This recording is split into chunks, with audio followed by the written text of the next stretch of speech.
ওই যে গাছের নিচে বসে আছে লোকটা কে? একজন আরবীয়, মক্কার কুরাইশ থেকে এসেছে। একমাত্র নবীরাই ওই গাছের নিচে বসতে পারে। একমাত্র নবীরাই ওই গাছের নিচে বসতে পারে। এ কথা কেন বলছেন আপনি? একমাত্র নবীরাই ওই গাছের নিচে বসতে পারে। ওনার কথা তো শুনে মনে হচ্ছে হয়তো কিছু একটা হতে যাচ্ছে। তোমরা আমার সাথে এসো আর আমাকে এখানকার রাজা হতে সাহায্য করো। তোমরা সবাই এভাবেই পথভ্রষ্ট হয়। আমি এমন কোন ধর্মে বিশ্বাস করব না যেখানে আল্লাহকে তৃতীয়ের শেষ ভাগ বলা হয়। মুহাম্মদ ওর সফর থেকে ফিরে আসছে, অনেক লাভ করেছে বাণিজ্যে। ফুবি এটা শুনলে নিশ্চয়ই অনেক খুশি হবেন। এর আগে এত লাভ কেউ কখনো করেনি। এবার মুহাম্মদ সেটা করে দেখিয়েছে। উনি তোমার চাচা হন জুবাইর। তুমি কিন্তু বাবার মতো খুব সাহসী হবে। আচ্ছা হব চাচা। এত ছোটবেলায় ছেলেটা ওর বাবাকে হারিয়ে ফেললো। চিন্তা করো না বোন আমার, তুমি ভেতরে যাও, উম্মে আমারা আছে। আমি ভাতিজা মোহাম্মদের সাথে দেখা করতে যাব। আর তারপর শিকার করতে যাবেন। হ্যাঁ, আমার ধনুকটা আমাকে দাও আর আমার ঘোড়াটা তৈরি করে রেখো। শিকার করার চেয়ে বেশি আনন্দ আমি আর জীবনে কোনো কিছু করেই পাই না। তুমি তো তোমার ভাইকে চেনোই। আমার ভাই কোনো কিছুকে ভয় পায় না। আপনাকে নিয়ে আমার খুব গর্ব হয় হামজা ভাই। তুমি তোমার চাচার মতো হবে জুবাইর। তোমার জন্য শিকার করা পশু উপহার নিয়ে আসবো, আর তুমি মাকে জ্বালাবে না। এখন যাও।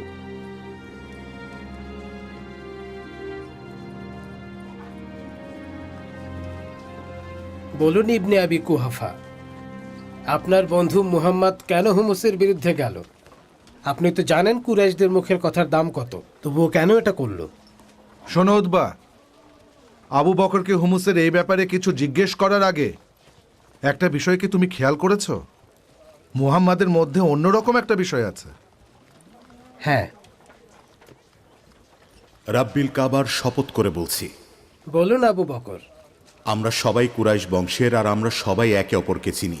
মুহাম্মদের বিপক্ষে আপনাদের কি কোনো? না, এমন কিছু না। মুহাম্মদ ইবনে আবদুল্লাহ নিঃসন্দেহে সৎ মানুষ, ভালো প্রতিবেশী। তার পিতা আর দাদাও সম্মানিত মানুষ ছিলেন। জন্ম থেকে এ পর্যন্ত আমরা তাকে সত্যবাদী জেনেছি। সে আল আমিন। আল্লাহ সাক্ষী, তিনি আমার বন্ধু, আর তার মতো ভালো বন্ধু হতেই পারে না। তিনি দুর্বলের প্রতি সদয় হন এবং সব সময় সত্য বলেন এবং অপবাদের ভয় পান না। আর আল হুমুসের বিরুদ্ধে যাওয়ার কারণ তার বিশ্বাস। তাদের অনেক কাজ তিনি পছন্দ করেন না, বিধায় তাদের সাথে দ্বন্দ্ব হয়। কি সেই কাজ? ইবনে রাবিয়া, এতদিন ধরে হুমুসের অনেক রীতি বিশ্বাস করেছি এবং মেনেছি। আমরা আরাফাতে দাঁড়িয়ে থাকা বন্ধ করেছি, সেখান থেকে দূরে চলে গিয়েছি। এমনকি ইহরামের পোশাকও পরিনি, যা এর আগে আরবে কখনো হয়নি, কিন্তু আমরা জোর করেছি। আর মুহাম্মদ এসব বিষয়ের সাথে সে কখনোই একমত ছিল না। তারা কুরাইশদের মধ্যে প্রভাব বিস্তার করতে এমন করছে। হস্তি বাহিনীকে পরাজিত করে আল্লাহ কুরাইশ বংশকে সমৃদ্ধ করেছেন। তারা কি হাজিদের হজের নিয়ম পালন করার অধিকার দিয়েছিল? মুহাম্মদ এই বিষয়টা মেনে নিতে পারেননি। হয়তো সে জায়েদের মতো একেশ্বরবাদে বিশ্বাসী। আর এজন্যই হয়তো মুহাম্মদ, যে কুরাইশগণ হুমুসের মতবাদে বিশ্বাসী, তাদের সাথে একমত না।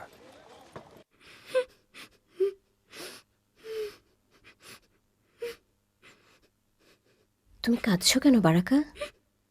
খারাপ কিছু হয়নি তো? তুমি তো মোহাম্মদের সাথেই আছো, ওর আশেপাশে থাকলে তুমি তো খুশি থাকো। আর এখন তো আল্লাহর রহমতে ওর কোনো কিছুরই কমতি নেই। তাহলে কেন কাঁদছো তুমি? সে আমাকে মুক্ত করে দিয়েছে। আরে এজন্য তুমি কান্না করছো? কি অদ্ভুত ঘটনা বারাকা! একজন দাসী কান্না করছে কারণ তার মালিক তাকে মুক্ত করে দিয়েছে। এমন কি কোনো দাসী আছে যে মুক্ত হয়ে গেছে বলে কাঁদছে? হ্যাঁ, ঠিক বলেছেন ইবনে আব্দুল মুত্তালিব, ঠিক বলেছেন মক্কা প্রধান। আবু উবাইদা আল আনসারী আমাকে বিয়ে করার প্রস্তাব দিয়েছেন, আর তাই আমাকে উবাইদের সাথে বিয়ে করার জন্য তোমাকে দাসত্ব থেকে মুক্ত করে দিয়েছে। আমার তো মনে হয় সে সঠিক সিদ্ধান্তই নিয়েছে। তুমি এখন মুক্ত, আর খুব ভালো একজন স্বামীও পাবে। আমি তোমার জন্য খুশি বারাকা। আমরা সবাই তোমার জন্য খুশি বারাকা। তুমি আমাদেরই একজন। তুমি খুশি হলে তো আমরাও খুশি। তোমার দুঃখ আমাদেরও দুঃখ। আমি খুশি না। আমার মনের একমাত্র শান্তি এখানেই। মোহাম্মদের বাড়ি ছেড়ে আমি কোথাও যাব না। ও যা করেছে তোমার ভালোর জন্য করেছে বারাকা। ও চায় তুমি তোমার স্বামীর বাড়িতে গিয়ে সুখী হও। ও সবসময় বলে বারাকা হলো আমার মায়ের পরে আরেকজন মা।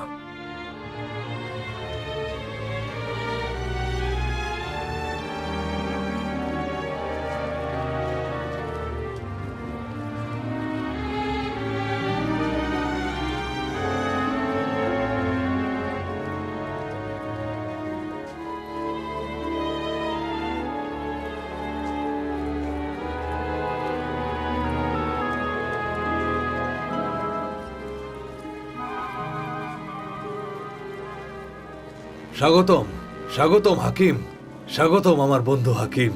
অনেক ধন্যবাদ, অনেকদিন পর দেখা হলো। তুমি তো সিরিয়া থেকে ফিরলে, তা তোমার সফর কেমন ছিল হাকিম? এবারের বাণিজ্য সফরটা অনেক ভালো হয়েছে। মনে হচ্ছে সিরিয়া থেকে দাস কিনে এনেছো। হ্যাঁ, ওখান থেকেই ওকে পেলাম, উপহার পেয়েছি। আমার ফুপু খাদিজা আমাকে উপহার হিসেবে দিয়েছেন। তোমার নাম কি বালক? জাইদ, জাইদ ইবনে হারিসা। কোন বংশ থেকে এসেছো তুমি? বনি কালব। কালব বংশীয় জাইদ ইবনে হারিসা। তোমার চোখে আমি দুঃখের ছাপ দেখছি। কেন যুবক?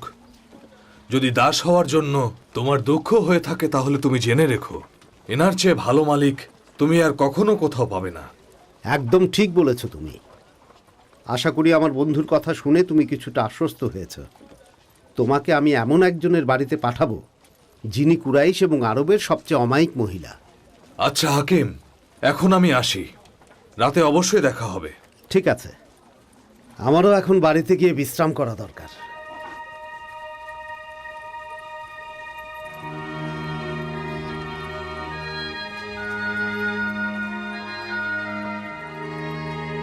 হাকিম ইবনে হিজাম উপহার হিসেবে খাদিজা রাদিয়াল্লাহু তাআলা আনহার কাছে জায়েদ বিন হারিসাকে দিলেন। এরপর বিবি খাদিজাকে রাসূলুল্লাহ সাল্লাল্লাহু আলাইহি ওয়াসাল্লাম জিজ্ঞেস না করেই জায়েদকে দাসত্ব মুক্ত করে দিলেন আর তাকে পালিত পুত্র হিসেবে গ্রহণ করলেন। এদিকে পুত্র হারানোর পর জাইদের পিতা অত্যন্ত কষ্ট পাচ্ছিলেন। ছেলের শোকে তিনি কাতর হয়ে গিয়েছিলেন। নিজের একমাত্র ছেলেকে হারানোর কষ্ট তিনি কিছুতেই ভুলতে পারছিলেন না। জাইদ কোথায় আছে, কি করছে ভেবে তিনি শুধু কাঁদতে থাকেন। তিনি ভাবতে থাকেন তার পুত্রকে কি আর কোনোদিন জীবিত দেখতে পাবেন। প্রতিদিন সূর্য উঠলে তার পুত্রের কথা মনে পড়ে। পুত্রের স্মৃতিগুলো সারাক্ষণ তার চোখের সামনে ভাসতে থাকে। তিনি আরবের প্রত্যেক প্রান্তে তার পুত্রকে খুঁজে বেড়ান। তিনি আর তার উট কেউ তার পুত্রকে খুঁজতে খুঁজতে ক্লান্ত হননি। শোনো আবু জাইদ, মুহাম্মদ বিন আবদুল্লাহ তোমার ছেলেকে দাসত্ব থেকে মুক্ত করে দিয়েছে আর জাইদকে দত্তক নিয়েছে। তিনি বলেছেন, শোনো জাইদ, তুমি চাইলে কিন্তু আমার সাথেই থাকতে পারো, অথবা চাইলে তোমার বাবার কাছেও ফিরে যেতে পারো। আরবে এই প্রথম এমন ঘটনা দেখলাম, কোনো আরবীয় এর আগে দাসকে এভাবে মুক্ত করে দেয়নি, আর কেউ এভাবে দাসকে দত্তকও নেয়নি। আর তিনি এটাও বলেছেন, তুমি চাইলে পরিবারের কাছে ফিরে যেতে পারো। এত মহান হৃদয়ের মানুষ একমাত্র মুহাম্মাদই। বলো, কি করতে চাও তুমি জাইদ?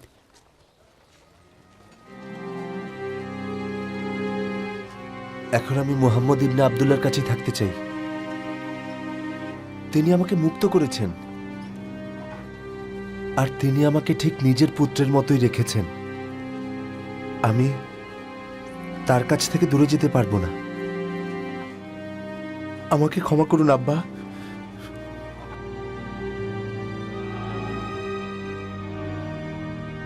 এ মহান রব, খাদিজা যা বলেছে আমি খুব ভালো করেই তা শুনেছি। অনেক দিন ধরে আমি আশায় আছি। আমি জানি আমাদের নবী তোমার পথ দেখাবেন। আমি ধৈর্য ধরে অপেক্ষা করে আছি। সত্যি কি মুহাম্মদই আমাদের সেই নবী ইয়া রব? আমি অপেক্ষায় আছি, সত্যটা জানার অপেক্ষায়।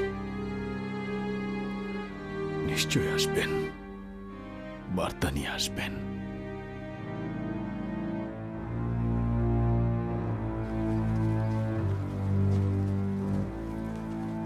জাহিদ, জাহিদ, আমাকে একটু বলতে পারবে মোহাম্মদ কেমন আছে? আইমান দেখছি অনেক বড় হয়ে গেছে। উনি ভালো আছেন। আমি সত্যি বলছি, ওনার মতো মানুষ কখনোই দেখিনি। আর তাছাড়া ওনার স্ত্রী খাদিজা এবং তার কন্যাদের মতো মানুষও পৃথিবীতে হয় না। বড় কষ্ট হয় ওর জন্য। ওর এতগুলো পুত্র সন্তান হয়েও মারা গেল। তবে এই আরবীয়রা যদি জানতো নিজের কন্যা সন্তানকে কত যত্নে লালন পালন করতে হয়, যেমনটা মোহাম্মদ করে। আমিও এটাই দোয়া করি যেন আরবীয়রা তাকে দেখেন, শেখেন। কোথায় যাচ্ছেন আইমানের মা? অনেকদিন তাকে দেখি না, ওর বাড়িতেই যাচ্ছি। একটু দেখে আসি ওর স্ত্রী আর কন্যারা কেমন আছে। উনি সবসময় আপনার কথা মনে করেন এবং বলেন, উম্মে আইমান আমার মায়ের পর আরেকজন মা। সেও আমার খুব প্রিয়।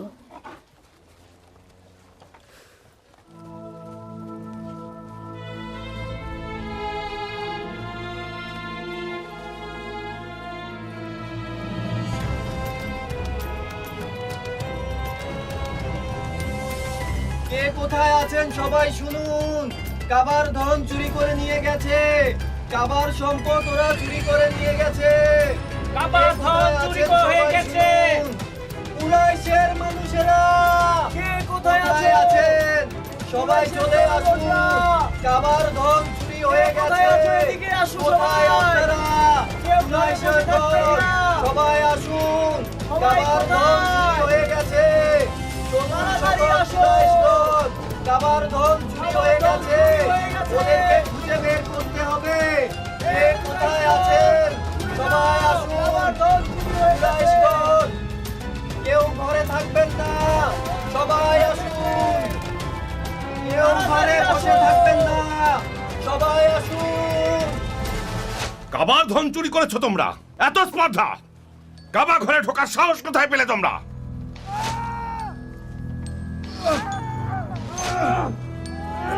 এই আবু আল হাকাম, এই দাস দুটোকে এভাবে মারছো কেন? শোনো আবু তালিব, এরা পবিত্র কাবার ধন চুরি করেছে।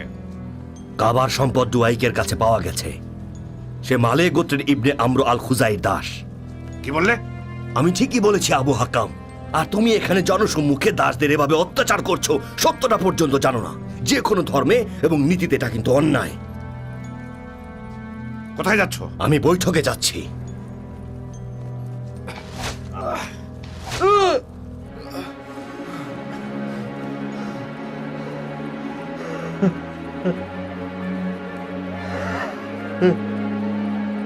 ওদের হাত কেটে দাও।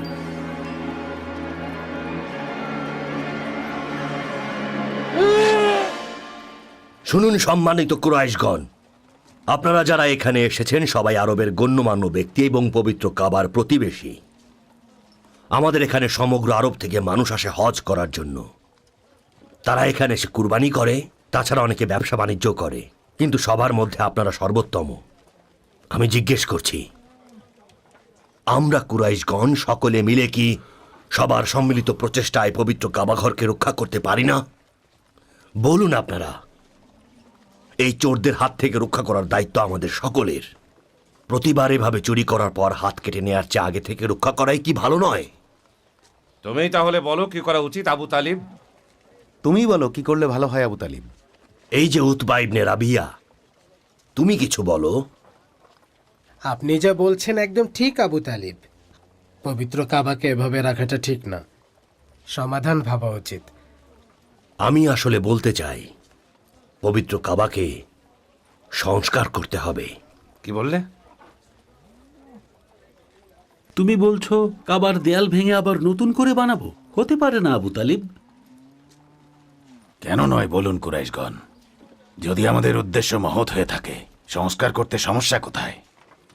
আমরা সকলে মিলে পবিত্র কাবার জন্য দরজা তৈরি করব এবং শক্ত ঘেরাও করে দেব, যেন এরপর কোনো চোর আর আমাদের কাবায় ঢুকে কখনো চুরি না করতে পারে। একটা কথা জিজ্ঞেস করি, ভেতরে তোমাদের প্রভু হুবাল নেই? সে কেন এসব চোরদের হাত থেকে কাবার ধন রক্ষা করছে না? ইবনে নফেল, এখানে আমরা সবাই জানি যে আপনি আমাদের এখানকার ধর্মে বিশ্বাস করেন না। কিন্তু আমাদের রক্ষাকর্তাকে অপমান করবেন না। অপমান করছি না, শুধু জানতে চাচ্ছি। কাউকে প্রশ্নবিদ্ধ করার জন্য জিজ্ঞেস করিনি, শুধু বোঝার জন্য। শুনুন সকল কুরাইশগণ, আমার মনে হয় আবু তালিব যা বলেছে ঠিক বলেছে। এ কথা বলছো কারণ ও তোমার বোন ফাতিমার পুত্র। এটা কোনো কথা হলো নাকি? আমি যা ঠিক তাই বললাম। একটা সাপ, আমি একটা সাপ দেখেছি যা ঠিক কাবার দেয়ালে ছিল। তারপর দেখলাম। কি দেখলি?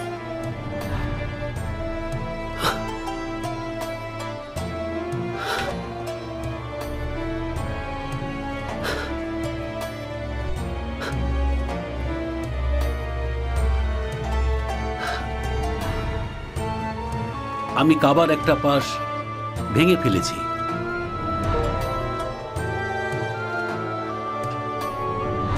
শপথ, ওটার দায়িত্ব শুধু মাকজুম গোত্রেরই, কারণ ওয়ালিদি প্রথম নিজের জীবনের ঝুঁকি নিয়ে যেহেতু কাবা সংস্কারে হাত দিয়েছিল। ওই দেখো কুরাইশ বংশের কে যাচ্ছে, ওনার নাম হচ্ছে মুসা, মক্কার সবচেয়ে সুদর্শন পুরুষ। তোমার বন্ধু তো দেখি অনেক নাম করা, আর সবার উদাহরণ হয়ে গেছে। কাবার মালিকের কাছে প্রার্থনা করেছি মুহাম্মাদের সাথে আমার বন্ধুত্ব যেন অটুট থাকে।